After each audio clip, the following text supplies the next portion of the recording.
Good morning.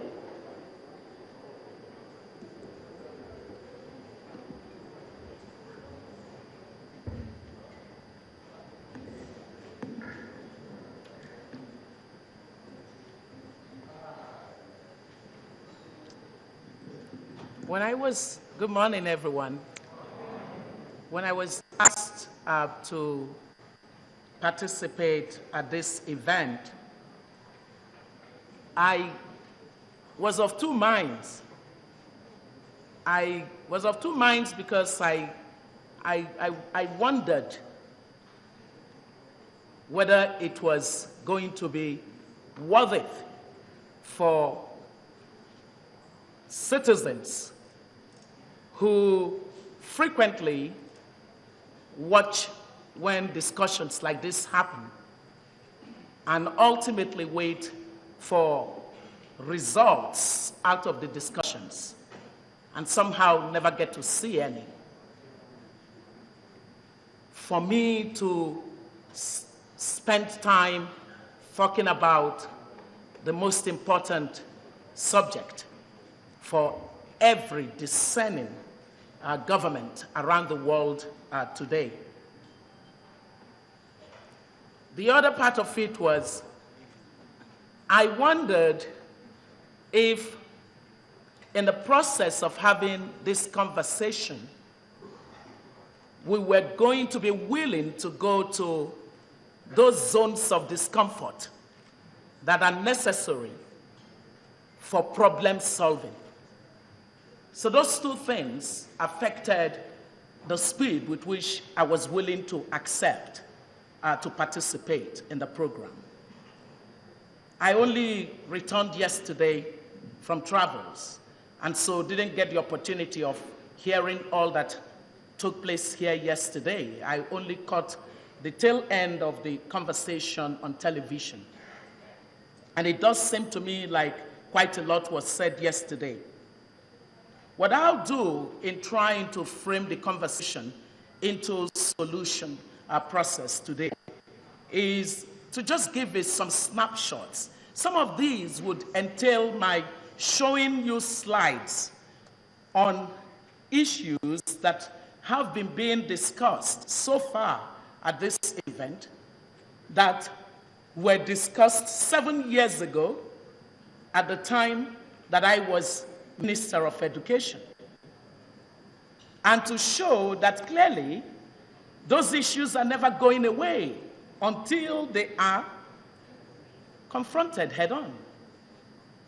So when you see those slides, you might smile if you can, or you might weep. And sometimes it's better to weep than to smile. This is to just get us in the context of education. I'm sure every one of you sitting here already knows what education is about. It's about knowledge, it's about power to reason and to make judgment, and generally to prepare people intellectually for life. What education is not? Education is not luxury, it's not a mortgage, and it's not a business. Education is fundamentally a right. Citizens have the right to education. Now, this is one of those slides I told you about. This is a slide coming out of our education sector reform at the time that I was Minister of Education. And those of you that followed governance at that time would remember that I was moved from solid minerals about June, July of 2006, sent to education, where I was for less than a year, leaving by the end of April. Now, that slide that you see says crisis. This was 7 years ago. And that was because we were actually already in serious crisis. That pencil that's broken is not just picturesque. It is to basically tell the story of a broken system of education at that time. This is another part of our reform presentation at that time. Does anybody recognize that place? Anyone from Lagos would. That's the famous Oshodi. So we used it to depict the state of our education sector at that time. What is interesting about the picture you see, there are so many things you can read out of it. But for me, the most interesting is you've got all of this energy going on there. You can see the energy of the people, and then you see the buses. But it just sort of seems like nobody is going anywhere in particular. Is that correct?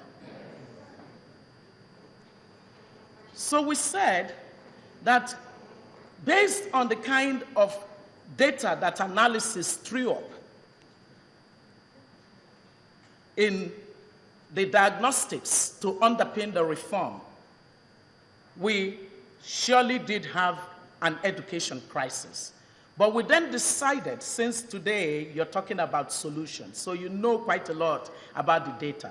Many of you can now say it without sleeping, that in terms of access to education, we unfortunately happen to be one country contributing some 30 to 40% of children who should be in school who are out of school. That's a piece of data for you.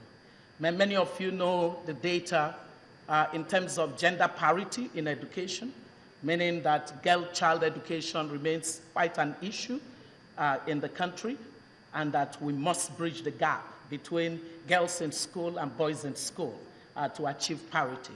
Many of you know data in terms of rate of transition, that generally less than 50% of those who start off school, whether at the primary level or at the secondary level, transit to the next level in education. They fall through the cracks, basically. So much data. Many of you probably also know the data that is so critical for those who are very good in campaigning for a single solution of funding for education. There is no silver bullet called more funding for education. Because the data that we also showed at that time of this reform is that the more we increase the funding for education, the greater the decline in education achievements. That's what we saw. The data showed it. At every level of education, as more money went in, the outcome in terms of learning achievement got worse. So data is important.